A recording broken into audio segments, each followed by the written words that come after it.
Class 8 आज मैं आपको आपकी हिंदी की द्वितीय पाठ्य पुस्तक से पाठ 22 मुहावरे और लोकोक्तियाँ से लोकोक्तियाँ समझाने जा रही हूँ।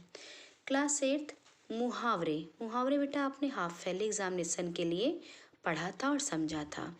एनुअल एग्जामिनेशन के लिए बेटा आपको लोकोक्तियाँ पढ़ना है और समझना है। मुहावरे, जैसा कि क्लास 8 आप पहले से जानते हैं कि मुहावरे किसे कहते हैं। मुहावरे जो होते हैं बेटा वो एक विशेष अर्थ प्रदान करते हैं। मुहावरे एक सामान्य और साधारण अर्थ ना देकर बेटा एक विशेष अर्थ प्रदान करते हैं, जबकि जो लोकोक्तियाँ होता है बेटा ये लोगों द्वारा कही गई उक्ति होता है। मुहावरे और लोकोक्तियाँ दोनों के प्रयोग से बेटा जो हमारी भाषा होती है वो क्या होती है, प्रभावशाली होती है, सुंदर होती है, आकर्षक होती है। हमारी भाषा जो है बेटा मुहावरे और लोकोक्तियों के प्रयोग से हमारी भाषा एक तो बहुत अधिक प्रभाव डालती है, भाषा हमारी सुंदर भी लगती है और साथ ही साथ बेटा ये आकर्षक भी हो जाती है। इनके माध्यम से भाषा में बेटा कम से कम शब्दों के प्रयोग से अधिक भावों को प्रकट किया जा सकता है। मुहावरों और लोकोक्तियों के प्रयोग से बेटा हम अपनी बात को कम से कम शब्दों में अत्यधिक प्रभाव डालते हुए प्रकट कर सकते हैं।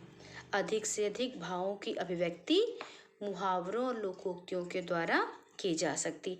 मुहावरे जो होते हैं बेटा वो वाक्य के एक अंश होते हैं, इनका अपना एक स्वतंत्र अस्तित्व नहीं होता है। मुहावरे जो होते हैं बेटा वो वाक्य के अंश होते हैं और इनका अपना स्वतंत्र अस्तित्व नहीं होता है।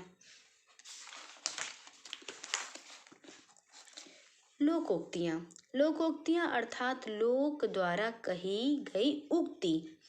लोक की उक्ति यानी लोगों द्वारा कही गई उक्ति।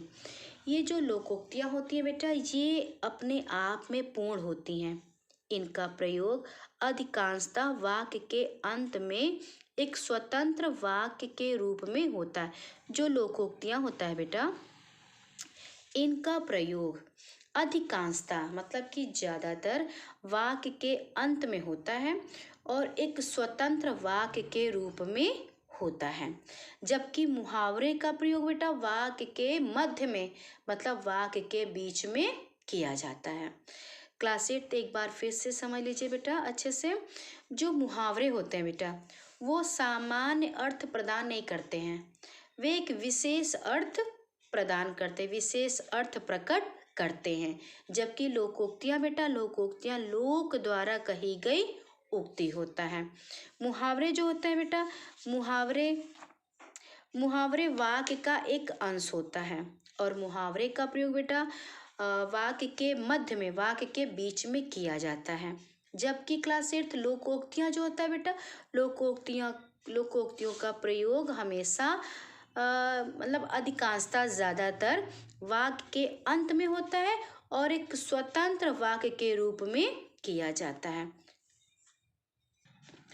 ये तो बेटा मुहावरे हैं। लोकोक्तियाँ बेटा आपके पेज नंबर 262 पर दी गई। जैसे अकेला चना भाड़ नहीं फोड़ता, मतलब अकेला व्यक्ति कुछ नहीं कर सकता। ये लोकोक्ति है बेटा और ये लोकोक्ति का अर्थ है।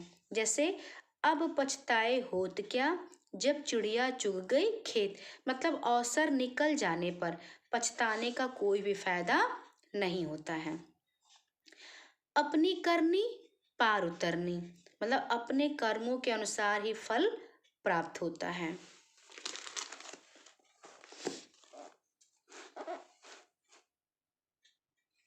अधजल गगरी छलकत जाए, ओछा व्यक्ति अधिक दिखावा करता है। अपना हाथ जगन्नाथ, परिश्रम में ही सफलता होती है। एक अनार 100 बीमार, वस्तु कम चाहने वाले अधिक। एक तो करेला दूजे नीम चढ़ा, मतलब एक तो दोष था ही उस पर दूसरा दोष भी लग जाना।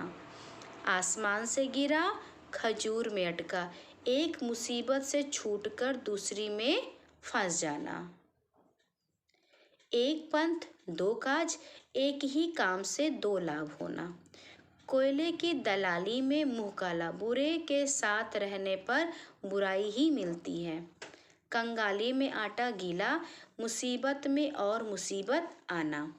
ऊंची दुकान फीका पकवान, प्रसिद्धि के अनुरूप न होना।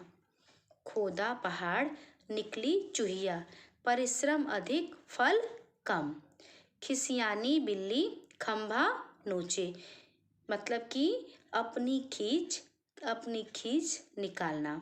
खरबूजे को देखकर खरबूजा रंग बदलता है, एक को देखकर दूसरा भी वैसा ही बन जाता है। घर की मुर्गी दाल बराबर, मतलब घर की वस्तु या व्यक्ति का आदर नहीं होना। घर का भेदी लंका ढाए, अपने द्वारा हानि पहुंचाना। छोटा मुंह बड़ी बात, अपनी योग्यता से बढ़कर बोलना। पराधीन सपनेहु सुख नाही, पराधीनता के में सुख नहीं मिलता। पराधीन सपनेहु सुख नाही, पराधीनता में सुख नहीं मिलता। हाथ कंगन को आरसी क्या, मतलब बेटा प्रत्यक्ष को प्रमाण की आवश्यकता नहीं होती। साच को आँच नहीं, मतलब सच्चा व्यक्ति किसी से नहीं डरता। नेकी कर दरिया में डाल, उपकार करके उसे जताना नहीं चाहिए। 4 दिन की चांदनी फिर अंधेरी रात, कुछ दिनों की खुशी होना। अंधों में काना राजा, मूर्खों में कम समझदार। दूर के ढोल सुहावने, दूर की वस्तु अच्छी लगना। तो क्लास 8 ये थे बेटा आपकी लोकोक्तियाँ और लोकोक्तियों के अर्थ। क्लास 8 आपको बेटा आज क्या करना है, आज आपको कॉपी वर्क भी करना है। कॉपी वर्क में बेटा कुछ अतिरिक्त प्रश्न दिए गए हैं, वो आप करेंगे। जो मुहावरे के बेटा प्रश्न थे वो आप पहले ही कर चुके हैं, मतलब जो भी अभ्यास कार्य या प्रश्न उत्तर है वो आप पहले कर चुके हैं। आज आपको मात्र लोकोक्तियाँ पढ़ना है, समझना है और लोकोक्तियों के अर्थ जो कि बेटा 1 से 25 तक है, जो मैंने आपको अभी लोकोक्तियाँ भी बताई और साथ में उनके अर्थ भी बताए। आपको लोकोक्तियों पढ़ना है और लोकोक्तियों के अर्थ को बेटा समझना है। क्लास 8 मुझे आशा है बेटा कि मुहावरे और लोकोक्तियाँ दोनों ही बेटा आपको बहुत अच्छे से समझ में आ गया होगा।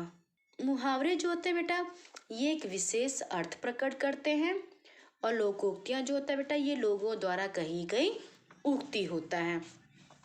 मुहावरे और लोकोक्तियाँ दोनों के ही प्रयोग से बेटा हमारी भाषा क्या होती है, प्रभावशाली, सुंदर और आकर्षक होती है। क्लास 8 आज आपको बेटा लोकोक्तियों के अर्थ याद करना और कॉपी वर्क भी करना है।